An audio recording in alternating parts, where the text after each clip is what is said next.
নমস্কার বন্ধুরা, আশা করি সবাই ভালো আছেন। তো বন্ধুরা, এখন যে বিষয়টা নিয়ে আমি কথা বলবো, তো সেটা হলো সাকিব খানের যে বরবাদ সিনেমা।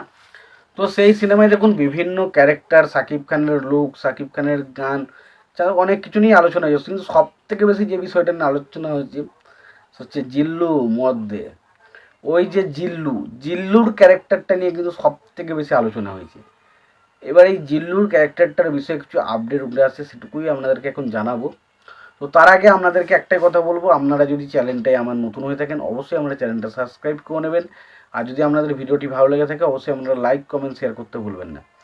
তো এই যে জিল্লু আসলে কে, এবং এই জিল্লুর ক্যারেক্টারটা কাকে প্রথমে দেওয়া হয়েছে? দেখুন, এই প্রথমে জিল্লুর ক্যারেক্টারটা কিন্তু আমরা যাকে দেখতে পেয়েছি তাকে কিন্তু প্রথমত জিল্লুর ক্যারেক্টারটা কিন্তু অফার করা হয়নি, এটা কিন্তু কনফার্ম।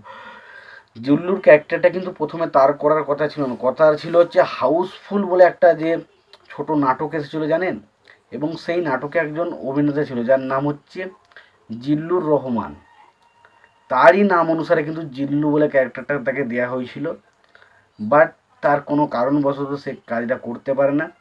এবং বলে রাখি, পরবর্তী সময় কিন্তু বরবাদের যে অ্যাসিস্ট্যান্ট ডিরেক্টর সেই হিসাবে কিন্তু তিনি কাজ করেছেন, এবং বরবাদ ছবির সাথে কিন্তু তিনি পুরোপুরি যুক্ত ছিলেন। তবে তিনি কোনো মশলা বা কোনো কারণবশত তিনি কিন্তু জিল্লুর ক্যারেক্টারটা করে উঠতে পারেননি। সেই কারণে আমাদের কিন্তু পরবর্তীকালে স্যামের কাছে ক্যারেক্টারটা যায়, এবং স্যাম কীভাবে ক্যারেক্টারটা প্লে করেছে আমরা দেখেছি। এবং বরবাদের সব থেকে ভাইরাল ক্যারেক্টার হচ্ছে জিল্লু। মানে এই ছবিটা আসার পর থেকে বা টেলার আসার পর থেকে, টিজার আসার পর থেকে কিন্তু মানুষের মুখে একটাই নাম ছিল, এই জিল্লু মালদে। ওই যে জিল্লু ক্যারেক্টারটা, মানে এই জিল্লু ক্যারেক্টারটা সত্যি আজকে যদি শ্যামের জায়গায় যদি ওই জিল্লুর রহমান করতো তাহলে হয়তো আমরা তাকে ছোটো পর্দা বা নাটকের চরিত্র অভিনেতা হিসেবে চিনি ঠিক কথায়, বাট সে হয়তো আজকে একটা বড় খেতাব পেতে পারতো, কিন্তু সেটা হয়নি।